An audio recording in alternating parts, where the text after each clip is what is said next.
बाबा जी और हुजूर जी की प्यारी साध संगत जी, राधा स्वामी जी, संगत जी, हमारी आप सबसे एक विनती है कि कमेंट में राधा स्वामी जी जरूर लिखिए और साथ साथ अपने शहर का नाम भी जरूर लिखिए, जिससे हम जान सके कि बाबा जी का सत्संग और साखी कहां कहां से सुनी जा रही है, क्योंकि आज की साखी दिल को छू जाने वाली है और आत्मा को झकझोर देने वाली। उस दिन बारिश बहुत तेज थी। दिल्ली के एक सरकारी अस्पताल के बाहर भीगती जमीन पर एक गीला कंबल पड़ा था। उस कंबल में लिपटा था एक 8 साल का बच्चा। नाम था आरव। आंखों में ना सवाल था ना कोई आंसू, जैसे वह सब रो चुका था जो रो सकता था। कुछ घंटे पहले ही उसके माँ बाप एक सड़क दुर्घटना में अपनी जान गंवा चुके थे। उनके शव अस्पताल की मोर्चरी में थे और आरव वहीं बाहर बैठा था, भूखा, गुमसुम, और शायद किसी चमत्कार का इंतजार करता हुआ। कोई रिश्तेदार नहीं आया, कोई जानने वाला पास नहीं बैठा, और तभी जैसे किसी अदृश्य हाथ ने उसकी पीठ पर हाथ रखा हो। एक बूढ़े सेवक ने उसे देख लिया। वह ब्यास जा रहा था, नामधारी था, दरबार में सेवा करता था। उसने आरव को देखा और एक पल के लिए जैसे रूह से हार गई। उस सेवक ने पास आकर पूछा, बच्चा तेरा कोई नहीं है? आरव ने कुछ नहीं कहा, बस आंखें उठाकर देखा और उस बूढ़े को ऐसा लगा जैसे कोई बहुत गहरी आत्मा सामने बैठी है। उसने अस्पताल से शवों का जिम्मा लिया, अंतिम संस्कार करवाया और आरव को साथ ले गया। व्यास जाने की योजना थी, लेकिन अब सेवा का अर्थ बदल चुका था। आरव के लिए कोई सहारा नहीं था, लेकिन उस सेवक के लिए वह सेवा बन चुका था। कुछ लोग कह सकते हैं कि यह केवल मानवता थी, लेकिन जो हुआ उसके बाद वह सिर्फ मानवता नहीं, मालिक की लीला थी। ब्यास पहुंचने पर वह सेवक आरव को अपने साथ डेरा परिसर में ले गया। आरव चुपचाप बैठा रहता, कुछ नहीं मांगता, न खाना, न खेल, न कोई सवाल। उसकी आंखें हर आने जाने वाले को देखती, जैसे किसी खास चेहरे की तलाश हो। बाबा जी के दर्शन का दिन आया। हजारों की संगत थी, लेकिन आरव भी सबसे पीछे बैठा था, वही गीला कंबल ओढ़े। जब बाबा जी मंच पर आए तो सारी संगत खड़ी हुई, लेकिन आरव बैठा रहा। शायद उसे यह नियम पता नहीं था, या फिर उसका शरीर उठने की ताकत नहीं रखता था, लेकिन उसकी आंखें बाबा जी को लगातार देख रही थीं, जैसे सालों से जानता हो कि वही है जो उसे बुला रहे थे। सत्संग के बाद जब संगत जाने लगी, बाबा जी उठकर मंच से नीचे आए। संगत रुकी। सेवा में लगे सेवादारों की निगाहें भी कुछ पल के लिए थम गईं। बाबा जी सीधे उस कोने में पहुंचे जहां आरव बैठा था। उन्होंने उसके सिर पर हाथ रखा और पूछा, बेटा कब से अकेला है? उस सवाल का जवाब आरव ने नहीं दिया, लेकिन उसकी आंखों से आंसू निकलकर बाबा जी के हाथों पर गिर पड़े। बाबा जी ने अपने अंगरखे की जेब से एक टॉफी निकाली और आरव को दी। वो एक टॉफी शायद छोटी थी, लेकिन उस बच्चे के लिए वह पहला अनुभव था कि कोई उसे देख रहा है, और वह कोई मामूली नहीं था, वह उसका मालिक था। इसके बाद आरव डेरा में ही रह गया। उसे शिक्षा, भोजन और सबसे बढ़कर प्रेम मिला, लेकिन बाबा जी की नजर उस पर हर बार रहती। कई बार संगत को लगा कि बाबा जी के आसपास खेलता हुआ वह बच्चा किसी पुराने जन्म का सेवक है। वह अब चुप नहीं रहता था, लेकिन बोलता भी बहुत कम था। उसने सुमिरन सीख लिया और धीरे धीरे सेवा भी करने लगा। जब उसे कोई पूछता तो यहां कैसे आया, तो वह बस कहता, मैं खो गया था, बाबा जी ने मुझे ढूंढ लिया। उसकी आंखों में कभी कभी वह उदासी लौट आती थी, जब मां बाप की याद आती थी, लेकिन बाबा जी की एक झलक उसे फिर संभाल देती थी। एक दिन डेरा में किसी ने पूछा, बाबा जी आपने इतने बच्चों को देखा है, लेकिन इस बच्चे के लिए आपका विशेष स्नेह क्यों है? बाबा जी मुस्कुराए और बोले, जिस आत्मा ने सब कुछ खो दिया हो, उसका पुनः मालिक से जुड़ना ही सबसे बड़ी लीला है। हम नहीं लाते, वह खुद मालिक की बुलाहट पर आता है। यह शब्द उस सेवक के कानों में जैसे अमृत बनकर उतरे, जिसने उस दिन अस्पताल के बाहर खड़े होकर इस बच्चे को सिर्फ इंसानियत से नहीं, मालिक की प्रेरणा से उठाया था। वर्षों बीत गए। आरव अब एक किशोर हो गया। उसने डेरा की सेवा में हाथ बटाना शुरू कर दिया, कभी जूते रखने में, कभी पानी बांटने में, लेकिन हर सेवा वह उसी मौन भाव से करता जैसे कोई आर्ष ध्यान में बैठा हो। उसका जीवन अब एक जीवित प्रमाण था कि जब कोई सब कुछ खो देता है और मालिक उसे खुद अपनी छांव में ले लेता है, तो वह आत्मा और भी ऊंची उड़ान भरती है। लोग जब उसके बारे में पूछते तो वह सिर्फ इतना कहता, मैं मालिक का बच्चा हूं, जिसने मां बाप खोकर खुद मालिक को पा लिया। आज भी ब्यास में जब कोई बच्चा किसी कोने में अकेला बैठा दिखता है तो संगत कहती है, उसे देखो, शायद वह अगला आरव है। और जब कोई सेवा करते हुए थक जाए तो उन्हें आरव की कहानी सुनाई जाती है, उस बच्चे की जो सब खोकर ब्यास पहुंचा और वहां मालिक ने उसे सिर्फ सहारा नहीं दिया बल्कि उसे अपनी ही छाया में ले लिया। यही साखी हमें याद दिलाती है, जब दुनिया साथ छोड़ दे तब भी मालिक कहीं ना कहीं एक सेवक को भेजता है जो हमें उठाकर दरबार तक लाता है, जहां से फिर कभी कोई खोता नहीं। विनय एक आम सा युवक था, लेकिन उसके जीवन की साधना उसे खास बनाती थी। वह ना किसी बड़ी पोस्ट पर था, ना ही उसके पास दौलत या शोहरत थी, लेकिन एक चीज थी जो उसके जीवन को अद्भुत बनाती थी, सद्गुरु के प्रति उसका समर्पण और सुमिरन के प्रति उसकी निष्ठा। दिल्ली के एक छोटे से कॉलोनी में रहने वाला विनय सुबह 4 बजे उठ जाता था। उस समय जब पूरा शहर नींद में डूबा होता, विनय अपने कमरे में दिया जलाकर 2 घंटे तक सुमिरन करता। वह पल उसके लिए सबसे पवित्र थे, जैसे हर सांस में नाम समाया हो। दिन भर के व्यस्त कार्यक्रम के बाद रात को भी वह 2 घंटे बैठता, बिना किसी दिखावे के, बिना किसी अपेक्षा के। उसके लिए सुमिरन कोई साधना नहीं थी, बल्कि जीने की एक शैली थी। विनय का जीवन शुरू से ही संघर्षों से भरा था। पिता का साया बचपन में उठ गया था और मां ने छोटे मोटे काम करके उसे पढ़ाया। मां को बस एक ही उम्मीद थी, बेटा बड़ा होकर नेक बने और ईमानदारी से जिए। विनय ने कॉलेज की पढ़ाई पूरी करने के बाद एक प्राइवेट कंपनी में नौकरी शुरू की। वेतन कम था, लेकिन उसका हौसला बढ़ा। ऑफिस के तनाव के बाद भी वह सुमिरन का समय नहीं छोड़ता था। धीरे धीरे संगत में उसकी चर्चा होने लगी। कोई कहता उसके चेहरे पर अजीब सी शांति है, तो कोई कहता उसके पास बैठते ही मन स्थिर हो जाता है। लेकिन विनय ने कभी इन बातों को अपने अहंकार में नहीं आने दिया। उसका एक ही उत्तर होता, सब सद्गुरु की कृपा है, मैं तो सिर्फ उनका दास हूं। एक दिन ऑफिस से लौटते वक्त उसकी बाइक को एक तेज रफ्तार कार ने टक्कर मार दी। चारों तरफ भीड़ इकट्ठा हो गई और लहूलुहान विनय को एम्स ले जाया गया। सिर में गहरी चोट आई थी और शरीर का आधा हिस्सा शून्य हो गया था। डॉक्टरों ने साफ शब्दों में कह दिया कि हालत नाजुक है और कुछ नहीं कहा जा सकता। उसकी मां, जो पहले कभी भीड़ से ऊपर नहीं बोली थी, आईसीयू के बाहर फूट फूट कर रो रही थी। लेकिन जैसे ही उसे याद आया कि उसका बेटा रोज सुमिरन करता है, वह उठी और बोली, मालिक ने उसे अपने नाम में लगाया है, अब वही मालिक उसे बचाएंगे। और वह उसी क्षण संगत से जुड़ गई, दरबार साहिब के आगे सिर झुका दिया और विनती करने लगी। इसी दौरान विनय की चेतना शरीर से बाहर निकल चुकी थी। उसे ऐसा लग रहा था जैसे कोई उसे एक सुरंग से खींच रहा है। अंधेरे के पार एक दिव्य उजाला था जो शब्दों से परे था। वहां कोई आकृति नहीं थी, लेकिन वह प्रकाश ऐसा था कि उसकी आत्मा पिघलने लगी। विनय कहता है कि उस प्रकाश ने उससे कहा, तेरा समय अभी नहीं आया, लौट जा, तुझे अभी बहुत कुछ करना है, सेवा करनी है, सुमिरन करना है। यह सब इतना सजीव था कि विनय की आंखें नम हो गईं जब उसने यह अनुभव आईसीयू में होश में आने के बाद अपनी मां को सुनाया। डॉक्टर खुद चौंक गए कि ऐसा गंभीर केस इतनी जल्दी होश में कैसे आ गया।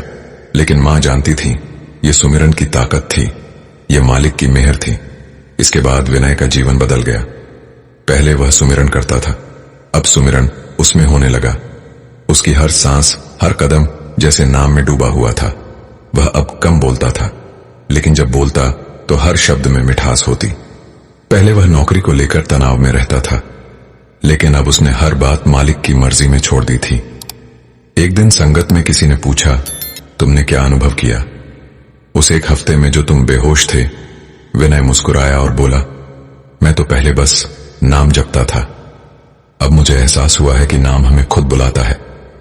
हम जो समझते हैं कि हम मालिक को याद कर रहे हैं, असल में वह मालिक ही हमें अपने पास खींच रहे हैं। उसका चेहरा अब पहले से ज्यादा शांत दिखता था। उसकी आंखों में वह गहराई थी जो केवल आत्मिक अनुभव से आती है। अब वह सिर्फ अपने लिए नहीं, दूसरों के लिए भी जीने लगा था। वह अक्सर कंपनी के युवा लड़कों को प्रेरित करता, सफलता बाहर नहीं है, भीतर है। रोज नाम जपना शुरू करो, मालिक से रिश्ता जोड़ो, बाहर की दुनिया खुद बदल जाएगी।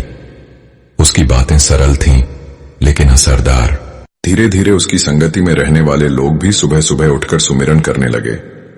कई लोग सोचते थे कि ऐसा चमत्कार सिर्फ संतों के जीवन में होता है, लेकिन विनय एक जीता जागता उदाहरण बन गया कि जब प्रेम सच्चा हो, सुमिरन नियमित हो और दिल से पुकार हो, तो मालिक हर चीज मुमकिन कर देते हैं। न कोई विशेष पूजा, न कोई भारी तप, बस सच्चा नाम और विनम्र आत्मा। विनय कहता है, अब मैं अनुभव नहीं मांगता, सिर्फ यह चाहता हूं कि हर जन्म में मालिक के चरणों में रहूं, चाहे सुख मिले या दुख, बस नाम से रिश्ता बना रहे। एक दिन सत्संग में बाबा जी आए और संगत को देखकर मुस्कुराए। विनय पीछे खड़ा था। उसने कोई प्रश्न नहीं पूछा, कोई ध्यान आकर्षित नहीं किया, लेकिन जब बाबा जी की नजर उसके चेहरे पर पड़ी तो उन्होंने नजरें थोड़ी देर तक टिकाई रखी और फिर मुस्कुराए। किसी ने कहा, यह तो महाभाग्य है, लेकिन विनय बस आंखें बंद कर रो पड़ा। उसने कहा, आज लगा जैसे मालिक ने मेरी पुकार सुन ली। बिना कुछ कहे वह क्षण उसकी 4 घंटे की रोज की साधना का इनाम था। आज भी विनय उसी साधारण कॉलोनी में रहता है, उसी नौकरी में है, लेकिन उसके भीतर का संसार बदल चुका है। उसका सुमिरन अब और गहरा हो चुका है।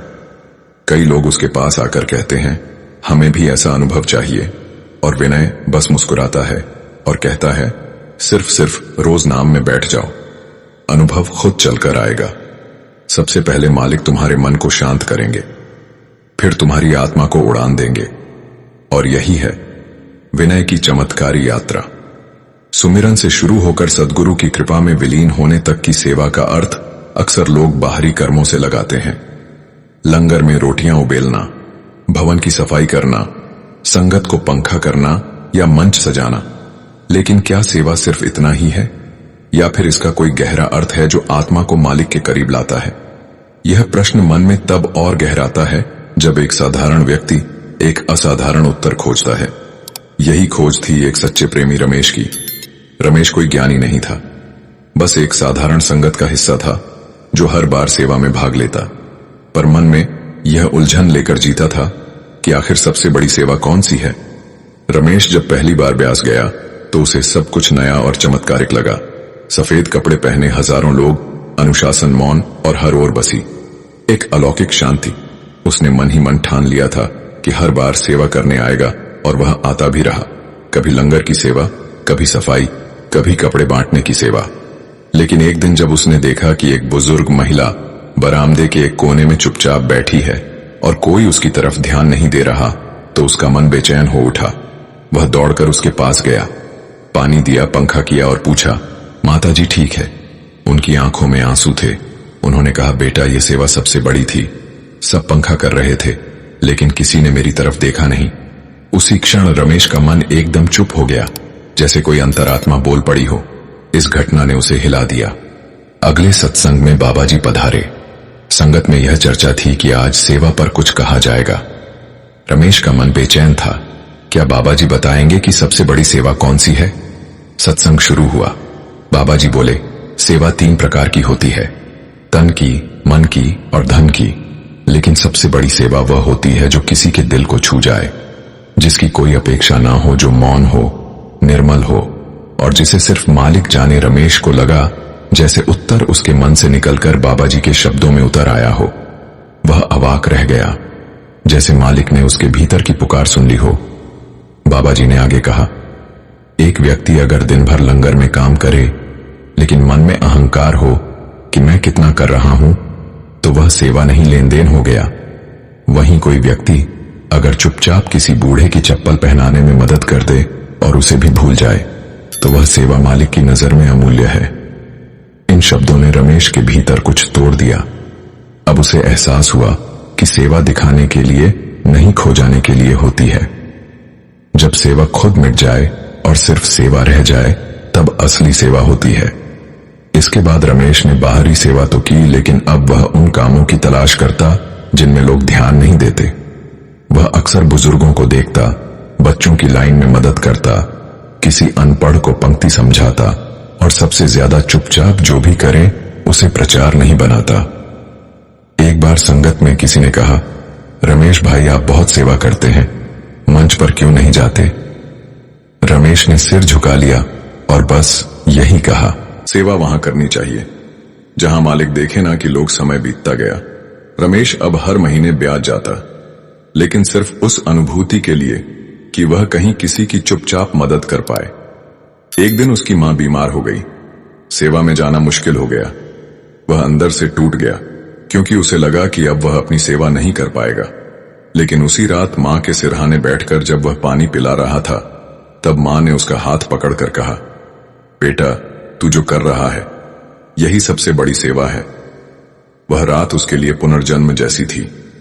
अब उसने समझ लिया कि सेवा कोई स्थान, वस्त्र या भूमिका नहीं है। सेवा तो वह भावना है जो सबसे पहले अपने घर से शुरू होती है। 1 वर्ष बाद जब बाबा जी के दर्शन के लिए उसका नाम आया, तो वह बहुत भावुक था।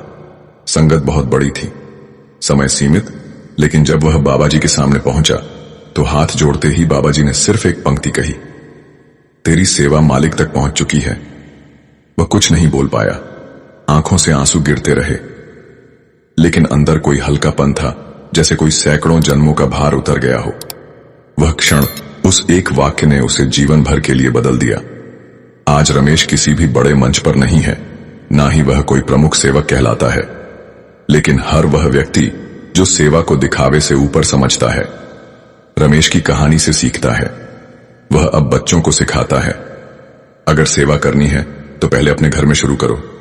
माता पिता को सम्मान दो, भूखे को रोटी दो, अकेले को साथ दो, और फिर जब मालिक चाहे तो वह तुम्हें अपने दर पर भी बुला लेगा। उसका जीवन अब एक सजीव सत्संग बन गया है। हर सांस सेवा बन चुकी है। तो संगत जी, सेवा में सबसे बड़ी सेवा क्या है? यह प्रश्न अब उत्तर बन चुका है। सेवा वही है जिसमें अपने मैं का अंत हो जाए। सेवा वही है जो बिना आवाज के किसी के आंसू पोंछ दे। सेवा वही है जिसमें मालिक की झलक हो और सेवक का अस्तित्व मिट जाए।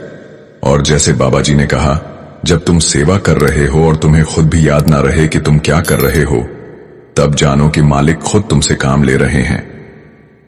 सिंगापुर में उस दिन मौसम बेहद शांत था, लेकिन संगत के दिलों में एक हलचल सी थी। डेरा ब्यास से जब खबर आई कि बाबा जी इस बार विदेश दौरे पर सिंगापुर आएंगे, तो वहां की संगत ने जैसे सांसें रोक लीं। महीनों पहले से तैयारी शुरू हो गई थी। हॉल सजाए गए, सेवा समितियां गठित हुईं और सबसे ज्यादा तैयारी की गई उस दिन के लिए जब बाबा जी का सत्संग होना था। वह दिन जब हर आत्मा अपने मालिक से एक नजर मिलने की उम्मीद लेकर आती है। उस दिन जब कोई मन की गांठ खुलने की राह लेकर बैठता है। और वही दिन था जब एक सवाल ने पूरी संगत को भीतर से हिलाकर रख दिया और बाबा जी के जवाब ने एक ऐसी गहराई को छू लिया कि वहां बैठे सैकड़ों लोग अपनी भावनाओं को रोक नहीं पाए। सत्संग शुरू हुआ तो बाबा जी ने वहीं सहज मुस्कान के साथ संगत को देखा। वहां मौजूद हर व्यक्ति के लिए यह क्षण किसी दिव्य अनुभव से कम नहीं था। कोई दूर बैठे बाबा जी की आंखों को निहार रहा था, तो कोई चुपचाप हाथ जोड़कर नाम का जाप कर रहा था। संगत के बीच बैठा एक युवक अनिरुद्ध, जो पिछले कुछ महीनों से गहरे अवसाद में डूबा था, खुद से लड़ता हुआ बाबा जी से मिलने आया था। उसकी आंखों में पीड़ा थी, लेकिन उस पीड़ा में एक प्रार्थना भी थी, मालिक अब संभाल लो। वह युवक जो कुछ वर्ष पहले एक भयानक सड़क दुर्घटना में अपने पूरे परिवार को खो चुका था, अब बस सवालों का पुलिंदा ले सवाल जवाब सत्र शुरू हुआ। कई लोगों ने साधारण भावनात्मक और आध्यात्मिक प्रश्न किए। हर उत्तर में बाबा जी की वही सहजता, वही प्रेम, वही सच्चाई छलक रही थी जो हर किसी के मन को भिगो देती थी। और फिर अनिरुद्ध खड़ा हुआ। उसकी आवाज कांप रही थी। उसने कहा, बाबा जी, जब हम हर रोज सुमिरन करते हैं, सेवा करते हैं, कोशिश करते हैं कि मालिक की मर्जी में रहे, फिर भी अगर एक दिन सब कुछ छीन जाए तो उस वक्त कैसे माने कि यह भी आपकी रहमत है। कुछ पल के लिए हॉल में सन्नाटा छा गया। सभी की आंखें बाबा जी पर टिक गईं और वातावरण में एक ऐसी ऊर्जा घुल गई मानो समय थम गया हो। बाबा जी ने उसे देखा, गहराई से, प्रेम से, और बहुत धीमे स्वर में बोले, बेटा, जब एक बच्चा गिरता है तो मां दौड़कर उसे उठाती है, लेकिन क्या मां ने उसे गिराया नहीं? मां जानती है कि उसके गिरने से कुछ सीख होगी, चलना आएगा, लेकिन मां तो वहीं थी ना। पास ही तुम गिरो या संभलो, मां साथ छोड़ती नहीं। मालिक भी ऐसे ही है। तुम्हारे जीवन में जो खोया गया वह शरीर से गया, आत्मा से नहीं। अब जो बचा है वही असली परीक्षा है। बाबा जी की आवाज में कोई भारी शब्द नहीं थे, लेकिन उसमें एक ऐसा कंपन था जिसने पूरे हॉल को जैसे जड़ कर दिया। बाबा जी की आंखें थोड़ी सी नम हो गईं। वो क्षण जब एक संत जो सब कुछ जानता है खुद को भी रोक नहीं पाता, तब समझो कि वहां मालिक स्वयं बोल रहे हैं। उन्होंने आगे कहा, तुम्हें नहीं लगता, लेकिन वह जो चले गए वह तुम्हारे ही आगे बढ़ने का रास्ता खोल रहे थे, और तुम आज यहां हो, मेरे सामने हो। यह क्या छोटी बात है, यह तो उनकी प्रार्थना का फल है। और इतना कहते ही अनिरुद्ध फूट फूट कर रो पड़ा। उसकी रुलाई में वर्षों की पीड़ा थी, बिछड़न थी, और अब उस रोशनी से मिलने की अनुभूति थी जिसकी उसे तलाश थी। पूरी संगत की आंखें भर आईं। कोई भी उस क्षण को शब्दों में नहीं बांध पाया।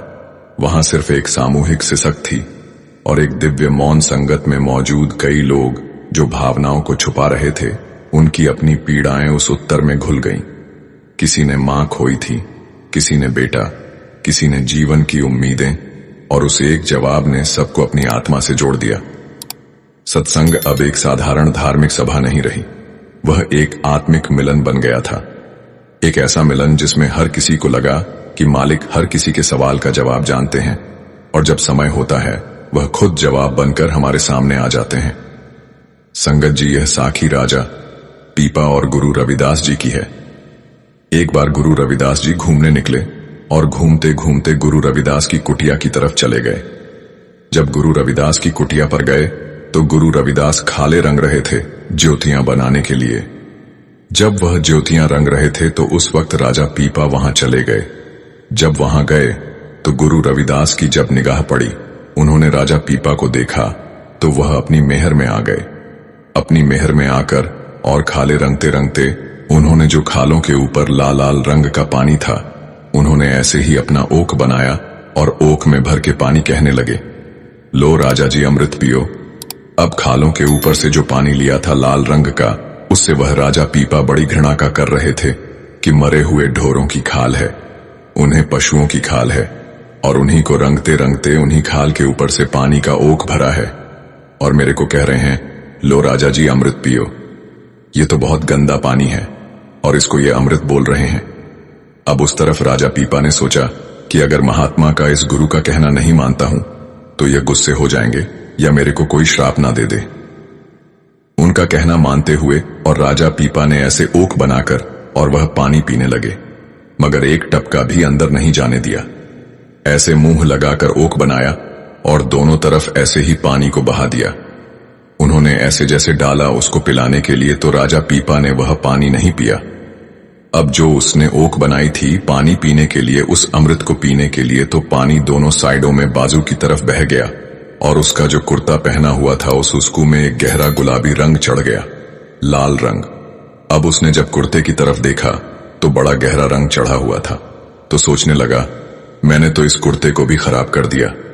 तो उस वक्त वह किसी धोबी के पास गया, कहने लगा इस कुर्ते को धुलवा अगर ज्यादा टाइम हो गया तो यह ऐसे रंग पक जाएंगे, उतरेंगे नहीं।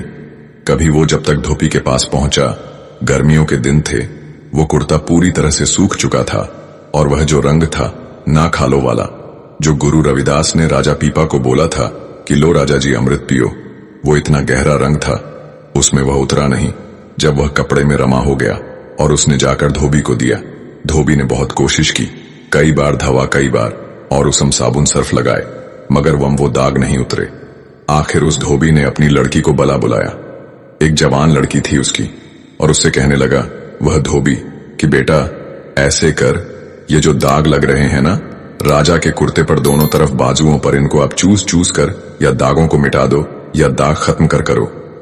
आप तो जैसे ही वह राज जो कि लड़की थी, उसने अपने पिता का कहना माना और वह राजा के कुर्ते को चूसने लगी, और चूसते उसने कुछ बाहर थका कुछ अंदर, उसको उसका जो रंग था उसका असर था वह अंदर चला गया। जैसे जैसे ही है उसके अंदर वह थोड़ा सा ही उसका असर गया, उस कुर्ते का उस जो दाग लगा हुआ था गहरा उसका, जैसे जैसे वह रंग चूस गई रंग, वह छूटता गया कुर्ते से और वह रंग उस धोबी की लड़की को चढ़ता चला गया। अब वह तो और की और ही बातें करने लग गई, उसको अंदर का रूहानियत रंग चढ़ गया और उसका 10वां द्वार खुल गया। वह तो बहुत आगे पीछे की बताने लगी और दुनिया उनको उनके पास जाने लगी। बहुत उनकी मानता होने लगी। दुनिया 100 कहने लगी, अरे फलाने धोबी की लड़की इतनी पहुंचवान है, वह तो पहले सब कुछ बता देती है कि आपके घर में कहाँ क्या क्या है, आप कहाँ रहते हो, कहाँ से आए हो, आपका नाम क्या है, सब कुछ अंतर्जमी है। वह तो अब उस जो राजा पीपा था उसके घर पर कोई संतान नहीं थी। वह भी राजपाट सातों नमत्ते होते हुए मगर संतान से न संतान था, उसके कोई संतान नहीं थी। तो उस राजा पीपा को किसी ने कहा कि भाई ऐसा करो, आप फला जगह जाओ और एक लड़की है और वह बहुत कुछ अंतर्जमी है, सब कुछ बता देती है, और जिसके ऊपर उसने मेहर भरा हाथ भर रख दिया, ना जिसके सिर के ऊपर उसके ही वारे के न्यारे हो जाते, उसको मालिक सब तरह की मौज कर देता। जो उसके मुख से वचन निकला वह खाली नहीं जाता, इतनी मालिक की दया मेहर है उसके ऊपर। तो राजा काफी दिन से सुनता रहा। उस लड़की की शादी हो चुकी थी और शादी कर दी। उस धोबी ने अपनी लड़की की और वह लड़की चली गई मुल्तान। अब मुल्तान में जब ससुराल में गई तो वहां भी उसका यही था। पहले ही बताने लगी, उस गांव में भी चर्चा चलने लगी कि फला की जो अभी लड़का शादी करके आया है, इसके जो घर से है वह तो बहुत अंतरजमी, बहुत पहुंचवान है। जो भी किसी को बताती है किसी का लड़का नहीं हुआ या कोई भी A to Z बात है, सब कुछ एक एक बता के गिनकर बता देती साफ साफ। तो उस राजा पीपा से किसी ने कहा कि आप भी उस लड़की से जाओ और उसके चरणों में गिरो, कहो कि महात्मा जी आप मालिक के भक्त हैं, बहुत पहुंचे हुए हैं और हमारी भी आप मुराद पूरी करें। हम भी निराशा है, किसी चीज आज धन दौलत है तो क्या है, मगर जब हमारे इस राजपाट का कोई आगे इसको संभालने वाला कोई आगे वंश ना हो तो यह हमारे तक सीमित रह जाएगा, हमारा कोई नाम ही नहीं लेगा। पीछे कोई ऐसी दया मेहर करो कि मालिक हमें कोई एक लड़के की दांत मिल जाए, दे दो आप। अब जब राजा को सारे प्रजा ने कहा कि आप फला जगह जाओ, हम भी जाते हैं, वह तो इतनी है, बहुत पहुंची हुई है, बड़ी कमाई वाली जीव है, बड़ा मालिक का नाम लेने वाली है, और अगर उसने अपनी दया मेहर से कह दिया खुश होकर कि जाओ और आ जाओ, आपको लड़के के जो संतान की खुशी है वह अगले साल मिल जाएगी, तो उसके मुख से निकला हुआ शब्द वह कभी खाली नहीं जाता जो उसने बोल दिया। वो मालिक के यह समझो कि सीधा उसके घर में जाता है और वह बात पूरी होती है। अब जब राजा गया ना, तो राजा जैसे ही वह अपने गद्दी पर बैठी हुई थी और राजा पीपा गए उसके पास, और वह अपने घोड़े से उतरे और उसकी निगाह पड़ी उस लड़की की जो धोबी की लड़की थी। उसकी निगाह पड़ी कि ओहो मेरे गुरुजी आए। वह तुरंत अपनी गद्दी पर से खड़ी होकर उसके चरणों में माथा टेक के और उसे प्रणाम किया। कहने लगी कि बोलो गुरुजी, क्या हालचाल है आपका। अब इस चीज को देखकर जो राजा पीपा था बड़ा चकित रह गया। कहने लगा, बेटा मैं कहां गुरु हूं, मैंने तो कोई मालिक की भजन बंदगी नहीं, कुछ नहीं किया, और आप कह रही हैं कि आप मेरे गुरु हैं। मेरे को तो जो कुछ मिला है आपसे मिला है। कहने लगा, वह राजा पीपा के बेटा, मेरे से कैसे मिला आपको, मैंने तो कभी भजन बंदगी नहीं की, न मेरे कुछ कोई है अपने घर का, न कुछ, न मैं तो भी दुनिया के राजपाट में और धन दौलत की हर चीज की मेरे पास मौज है। मैंने तो कभी मालिक से मालिक के नाम से जुड़ने की कोशिश ही नहीं की। तो वह लड़की कहने लगी कि राजा जी आप मेरे गुरु हैं, मेरे को जो कुछ मिला है आपसे मिला है। तो वह बड़े प्रेम से और प्यार से, श्रद्धा भाव से उस लड़की से पूछने लगे कि बेटा बताओ आप कि मैं आपका गुरु कैसे हूं, आपको मेरे से इतनी शक्ति कैसे मिली। तो जब उस लड़की को लड़की ने जब बताया कि गुरुजी आप एक दफा अपना कुर्ता डाल के आए थे, मैं फला धोबी की लड़की हूं और मेरे पिताजी के पास एक अपना कुर्ता तुम धुलवा के लिए आए थे, और मेरे पिताजी ने बहुत कोशिश की धुलने की, उसके दाग छुड़ाने की, मगर दाग नहीं छूटा।